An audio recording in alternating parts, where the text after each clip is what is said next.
Ceci est un livre audio autogénéré par Google. Introduction. Les Jeux Olympiques. Ces quelques semaines qui, tous les 4 ans, réunissent les plus grands talents sportifs et focalisent l'attention du monde entier, constituent aussi la partie émergée d'un ensemble institutionnel au sommet duquel règne le Comité international olympique, et d'un univers conceptuel où l'olympisme est au centre. Leurs acteurs, leurs enjeux désormais planétaires, leurs liens multiples avec l'ensemble des dimensions de la société, politique, sociale, culturelle, scientifique et technologique, économique, médiatique, artistique, en font un objet d'étude particulièrement complexe et fascinant. Les Olympic Studies sont d'ailleurs aujourd'hui bien documentées. Elles disposent de leurs revues, de leurs congrès et séminaires, de leurs associations de référence, de leurs centres de recherche et de documentation. Elles bénéficient de chercheurs, occasionnels ou réguliers, provenant de tous les horizons disciplinaires. Ma propre rencontre avec les problématiques olympiques date de 1987. Alors que je souhaitais préparer un DEA sur l'histoire de la natation, Pierre Arnaud m'avait proposé de changer de sujet et de rejoindre l'équipe, en cours de constitution, destinée à analyser les retombées socio-économiques des Jeux olympiques d'hiver d'Albertville, qui devaient se dérouler 5 ans plus tard. Le cadre de cette recherche était plus précisément le PPSH 15, Programme pluriannuel en sciences humaines du CNRS, placé sous la responsabilité de l'économiste Vladimir Andreev. Le programme reposait sur 5 volets dont le premier, résolument historique, devait envisager l'étude des Jeux d'hiver organisés précédemment par la France à Chamonix en 1924 et à Grenoble en 1968. C'est donc aux retombées socio-économiques des Jeux olympiques de Grenoble que j'ai finalement consacré mon DEA en 1989, récompensé quelques mois plus tard par le prix Jean-Claude Lillers du jeune chercheur en STAPS. Le programme complet du PPSH fut achevé, pour sa part, en 1991, mais les contraintes éditoriales du rapport n'ont pas permis à la partie historique d'être autant développée que Pierre Arnaud et moi l'aurions souhaité, raison pour laquelle nous avons finalement décidé d'en publier la version détaillée sous la forme d'un ouvrage à part entière, inaugurant par là de nombreuses années de collaboration fructueuse. 30 ans après cette première incursion dans la recherche olympique, me voici dans une position institutionnelle pour le moins inédite de délégué ministériel aux Jeux olympiques et paralympiques, pour les ministères de l'Éducation nationale, de la jeunesse et des sports, et de l'enseignement supérieur, de la recherche et de l'innovation, avec officiellement pour mission de contribuer à construire l'héritage des Jeux de 2024 de l'école à l'université. Ce que j'avais étudié comme historien est devenu un défi de politique publique. Là où les hypothèses et les interprétations étaient l'objet de débats intellectuels, les voilà à l'arrière-plan de décisions engageant cadrage budgétaire et mesures réglementaires. Entre ces 2 temps forts de ma vie professionnelle, j'ai poursuivi mon implication dans la nébuleuse olympique de bien des façons, à commencer par la recherche. 2 ouvrages dédiés en sont la conséquence. Le premier relève d'une aventure scientifique pour le moins déraisonnable, dans laquelle j'avais cru bon d'embarquer une trentaine de doctorants et de collègues du Centre de recherche et d'innovation sur le sport, publié aux éditions Atlantica après 4 années d'intenses travaux collectifs dans un coffret de 4 volumes et quelques 1300 pages. Le second provient d'une réflexion sur les Jeux olympiques de Londres 1948 qui, à la faveur d'un numéro spécial de l'International Journal of the History of Sport, a pu bénéficier dans un second temps du soutien éditorial de Routledge. Ces synthèses ont été complétées par des travaux sur des événements en interaction étroite avec les Jeux olympiques, qu'il s'agisse par exemple des Olympiades militaires de 1919 ou des Olympiades féminines d'Alice Milia. Elles ont bénéficié de multiples prolongements sous forme d'articles, de chapitres, d'interventions diverses en congrès et journées d'études. Ces réflexions ont été régulièrement mises à disposition de l'Académie nationale olympique française, par exemple pour le jury du prix Bernard Jeu ou encore pour le programme de bourse de son centre d'études olympiques.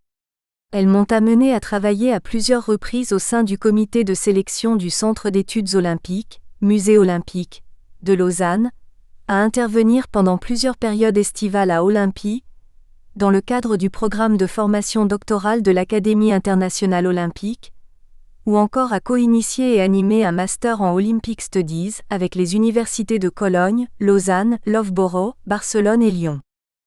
Ces textes sont souvent aisés à retrouver quand le cadre de leur présentation est par exemple celui du Congrès olympique ou sa version ultérieure, ICSEMIS, International Convention of Sport Science, Education and Sport Medicine.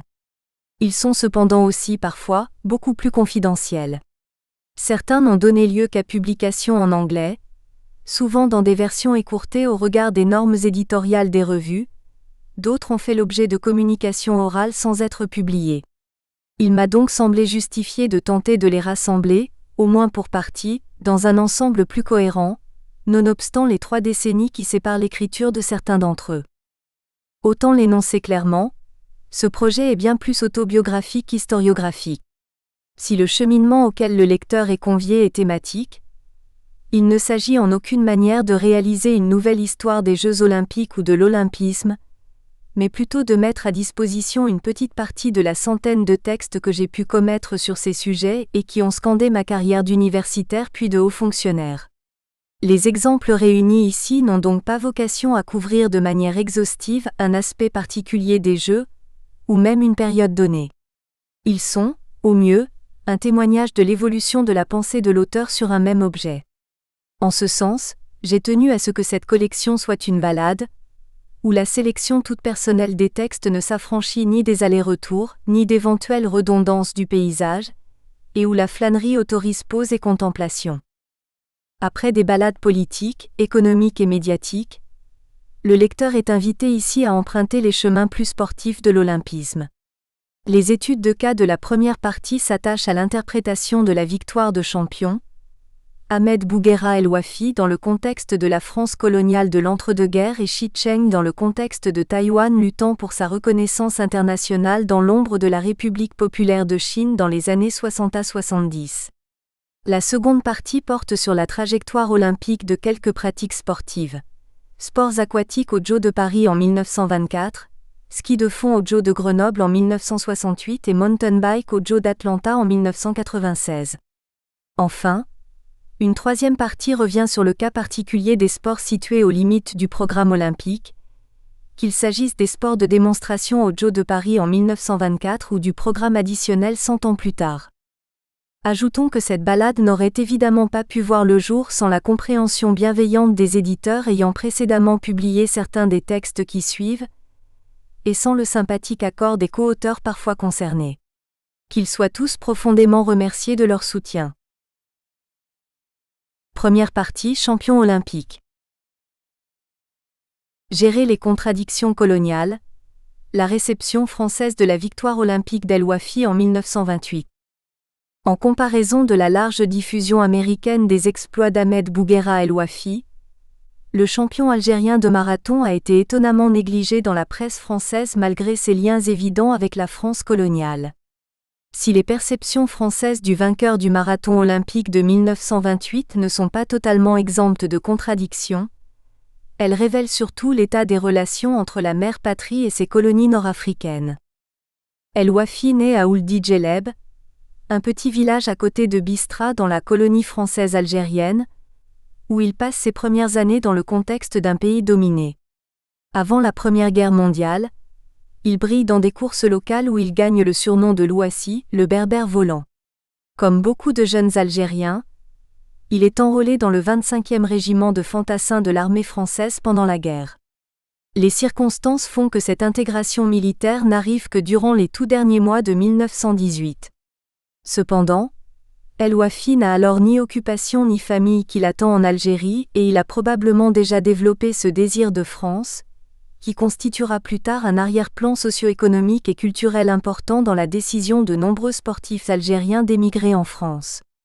Il accepte ainsi une vie apparemment meilleure, en restant dans l'armée 5 ans de plus et en étant envoyé en Allemagne avec les forces d'occupation. Là, avant sa démobilisation, il est repéré par un entraîneur sportif militaire, le lieutenant Vaquier, ou Vaquet, qui le sélectionne pour les championnats militaires d'athlétisme en 1923. La participation d'El Wafi à cette course organisée en France continentale est remarquée par les autorités de la Fédération française d'athlétisme, FFA, qui recherchent alors activement des athlètes pour constituer l'équipe nationale en vue des prochains Jeux olympiques prévus à Paris l'année suivante. La FFA n'est pas encore prête à rechercher des talents dans les colonies, mais dans le cas d'El Wafi, le coureur est déjà localisé dans la capitale française. Par conséquent, il est invité à participer aux sélections pour les Jeux olympiques de 1924 et invité à intégrer l'un des meilleurs clubs du pays, le club athlétique de la Société Générale, CASG. El Wafi accepte l'invitation, remporte le marathon national organisé à Colombes le 22 juin, est sélectionné en équipe de France et court le marathon olympique en juillet 1924 où il termine à la 7e place et premier coureur français. Sans ressources et relativement analphabète, il est recruté peu de temps après comme travailleur sur le site parisien de Renault-Billancourt. Conséquence immédiate, il passe également du CASG au club de sport de Renault, le Co-Billancourt. Il y est préparé par le Français Louis Corlay et obtient des succès croissants sur les courses de longue distance. Il remporte le marathon organisé à Paris-Melun, le 8 juillet 1928, qui le sélectionne pour la seconde fois aux Jeux olympiques. Moins d'un mois plus tard, le 5 août, il reçoit la médaille d'or olympique sur la distance à Amsterdam avec une performance de 2h32 pieds 57 pouces. 1. L'Empire français. Dans la course à la suprématie mondiale qui l'oppose notamment à l'Angleterre, la France développe son empire colonial entre le XVIIe et le début du XXe siècle pour lui donner sa configuration la plus importante peu avant la Première Guerre mondiale. Second plus grand empire derrière celui de l'Angleterre avec plus de 12 millions de kilomètres puissance 2 terrestre, sa présence couvre alors toutes les régions du globe. Un premier espace colonial est conquis avant la période napoléonienne en Amérique du Nord, dans les Antilles et à travers quelques comptoirs en Inde. Par la suite, la France se lance principalement dans le contrôle de larges parts de l'Afrique, de l'Asie et de l'Océanie. Au début des années 1920, l'Empire français est tout particulièrement puissant en Afrique, avec les territoires de l'Afrique occidentale française, AOF, de l'Afrique équatoriale française, AEF, de la Tunisie, du Maroc et de l'Algérie, ainsi que du côté de l'océan Indien, de Madagascar, de la Réunion, de Mayotte, des Comores, etc. À cela s'ajoutent en Asie l'Indochine et les comptoirs français des Indes, dans le Pacifique la Nouvelle-Calédonie et la Polynésie, dans les Antilles plusieurs îles et territoires, Martinique, Guadeloupe, Saint-Martin, Saint-Barthélemy, Guyane et d'autres zones comme Saint-Pierre et Miquelon, Djibouti ou encore au Moyen-Orient, le Liban placé aussi sous mandat français. Le cas de l'Algérie est particulièrement dramatique. La prise d'Alger en 1830 est suivie de 30 années de combats sanglants et de massacres, malgré la résistance d'Abdelkader. La conquête proprement dite s'achève à la fin des années 1850 avec la fin des dernières poches de résistance de la Grande Kabylie. Près d'un tiers de la population algérienne est tuée. La phase de colonisation, l'une des plus longues de l'histoire, se termine également par une guerre où les exactions sont nombreuses et qui dure 8 ans, de 1954 à 1962. En Algérie comme dans les autres terres d'empire, l'économie est fondée sur l'exploitation des ressources locales, humaines et naturelles, au profit de la métropole que justifie la mission civilisatrice de la France en direction des races inférieures. Bien que chaque territoire soit administré par un gouverneur qui, bien que dépendant de la métropole, dispose d'une assez large liberté d'action, le principe de ségrégation juridique et sociale se retrouve systématiquement. Le Code de l'indigénat, rédigé pour l'Algérie en 1881, est d'ailleurs élargi à tout l'Empire et constitue l'un des fondements de la société coloniale des années 1920. Il distingue les citoyens français des sujets français qui, eux, ne disposent que de droits réduits. La division sociale, économique et politique des colonisés et du colonat se retrouve dans tous les domaines, y compris dans celui du sport. Bien que le rôle joué par le sport dans l'acculturation des populations locales par le colonat français n'ait été abordé que depuis le milieu des années 1990, une série de monographies a mis en évidence plusieurs points de convergence entre les Antilles, l'Afrique, l'océan Indien et les autres territoires. Ces travaux montrent par exemple que les populations locales se mettent progressivement au sport dans les années 1920. Toutefois, le rythme des processus n'est pas toujours le même. Pour l'Algérie, peu de travaux ont exploré cette période, mais l'historien franco-algérien Youssef Feitz a présenté quelques conclusions importantes. Il indique que dans les 3 départements d'Alger, de Constantine et d'Oran, apparaissent les premiers clubs franco-arabes sur des bases non communautaires à partir de 1910. Certains Algériens, repérés pour leur qualité physique, sont même très ponctuellement recrutés par les clubs de la métropole, El Wafi étant l'un des tout premiers dans ce cas. Une seconde période se dessine au milieu des années 30, au cours de laquelle la célébration du centenaire de la prise d'Alger et l'effervescence politique conduisent à des crispations identitaires. Des groupes sportifs plus radicaux se créent, désormais au service de la solidarité arabo-musulmane et du défi contre le pouvoir colonial. Les travaux sur le sport en terre d'empire étudient cependant assez peu le retour des colons en métropole avant la période des indépendances. De ce point de vue, le cas d'El Wafi apparaît comme précurseur. Il invite à explorer comment, du côté métropolitain, sa victoire olympique est perçue dans le contexte d'une France à son apogée colonial, mais où la sphère sportive a aussi son mot à dire. 2. L'athlétisme français. La Fédération française d'athlétisme voit le jour le 20 novembre 1920, en remplacement de la structure multisport qui présidait au développement des sports en France depuis 1889. Cette spécialisation institutionnelle semble refléter le passage du modèle du sportif complet et polyvalent à celui de l'athlète spécialisé. Toutefois, la spécialisation sportive ne fait pas encore l'unanimité. La FFA est d'ailleurs chargée d'une mission d'utilité publique après 1925. L'athlétisme est ainsi le support d'une conception médicale de l'entraînement physique, dans laquelle sa pratique n'est envisagée que comme une pratique hygiénique et utilitaire. Cette approche se concrétise dans la création du Parcours général d'athlétisme, en 1929, qui est inscrit au calendrier fédéral au même titre que le championnat de France individuel disputé sur une spécialité. L'épreuve se dispute sur un parcours chronométré parsemé d'exercices généraux tels que l'escalade, le lancer, le porter ou encore le sprint. Elle est suivie de près par le ministère de la Santé publique, qui encourage son organisation. Dès lors, le poids des résultats à des fins de politique interne ou de prestige international, certes important, n'est peut-être aussi fort que dans d'autres nations, quand bien même il s'agit des Jeux olympiques. D'ailleurs, l'aide des pouvoirs publics demeure extrêmement limitée dans ces années, y compris pour la préparation des athlètes de l'équipe nationale dont les frais restent entièrement à leur charge ou à celle de la FFA. L'absence de politique sportive au niveau national est d'ailleurs régulièrement dénoncée par la presse comme, par exemple, à l'issue des premiers championnats d'Europe à Turin, en 1934. Malgré la carence de ses pouvoirs publics, la France parvient quand même à faire en Europe figure de grande nation athlétique. Que feraient donc ces athlètes si ceux-ci étaient aidés comme le sont les étrangers ? La FFA est, au plan national, la seule interlocutrice de l'International Amateur Athletic Federation. Elle réunit les sociétés d'athlétisme de France, des colonies et des protectorats qui ont adhéré à ces statuts, ainsi que, jusqu'en 1932, le basket-ball. Considérée par les observateurs du moment comme une fédération particulièrement réfractaire au changement, ses vues étroites lui sont régulièrement reprochées.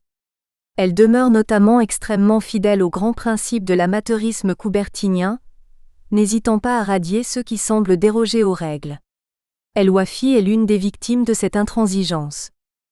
Derrière le débat sur les valeurs du sport s'en cache cependant un autre, relatif à la démocratisation de sa pratique.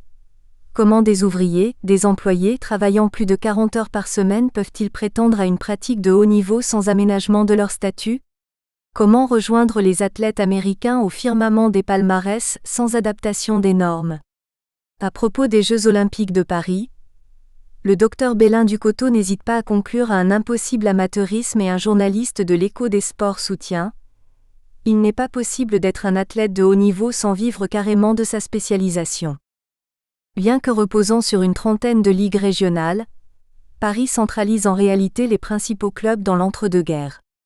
Malgré un total de plus de 1000 clubs en France, les 6 grandes structures que sont le Racing Club de France, le Stade français, le CASG, le Metropolitan Club et le Paris Université Club gagnent la majorité des épreuves organisées sur le territoire français et laissent très peu de place aux petits clubs provinciaux qui fonctionnent sans moyens financiers.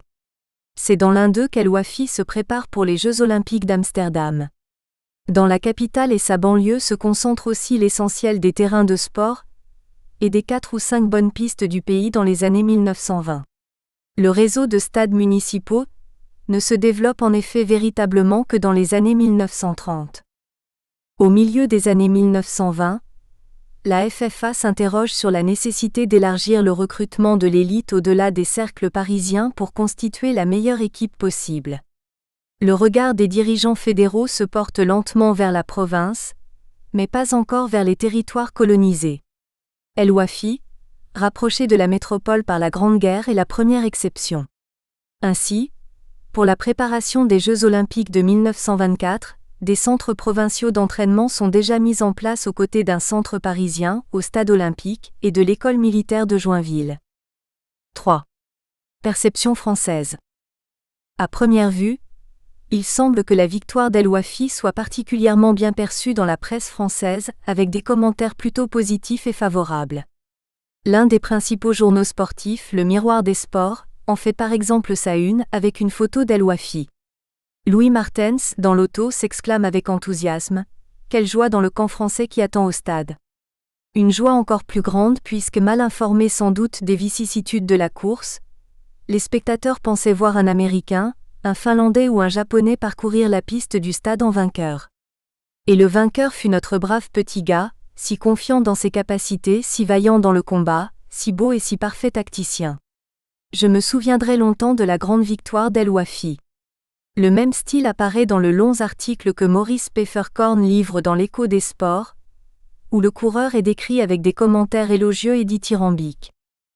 Cependant, la lecture plus détaillée des articles de la presse française conduit à un sentiment moins positif et même à la conclusion surprenante qu'El Wafi a finalement été marginalisé et sa performance minimisée.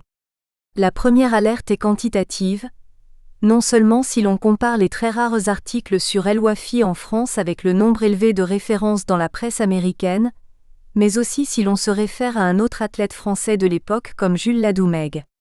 El Wafi et Ladoumègue appartiennent tous les deux, un temps au CASG. Tous deux deviennent internationaux, au milieu des années 1920. El Wafi termine premier du marathon d'Amsterdam, Ladoumègue deuxième sur 1500 mètres. L'un et l'autre sont finalement disqualifiés pour professionnalisme, au début des années 1930. Mais la comparaison s'arrête là. Par exemple, lorsqu'El Wafi remporte le marathon Paris-Melun le 10 juillet 1928, les journalistes rapportent que cette victoire a été obtenue par hasard parce que Guillaume Tell, un autre coureur français, s'est blessé au pied. De plus, la victoire est totalement éclipsée par le record de Ladoumègue sur le mile. Plus généralement, Ladoumègue est un héros populaire qui bénéficie du soutien de toute la presse sportive et de l'opinion générale pendant des années. Ses exploits sont commentés dans des centaines d'articles. Au contraire, depuis ses toutes premières courses en France, El Wafi ne retient guère l'attention et demeure peu connu. Après Paris en 1924 et Amsterdam 4 ans plus tard, les journalistes se montrent toujours extrêmement prudents en écrivant à son sujet. Manifestement, El Wafi est marginalisé dans la presse française, qu'il s'agisse de la presse sportive ou de la presse générale. Ce constat est confirmé par une lecture plus attentive des propos tenus avant et après sa victoire olympique. Ainsi, malgré ses précédentes performances sur la distance, El Wafi n'est jamais présenté comme un challenger pour le marathon olympique. Après la course, le Miroir des Sports admet que la splendide victoire d'El Wafi a été une surprise. L'Auto et Sporting confirme qu'il s'agit d'une victoire inattendue. La considération dont le coureur bénéficie est si faible que, lorsque l'ambassadeur de France arrive sur le stade peu après la course, il cherche en fait son secrétaire. Nous espérons que vous avez apprécié cet aperçu. Pour continuer à écouter ce livre audio sur Google Play Livres, utilisez le lien dans la description de la vidéo.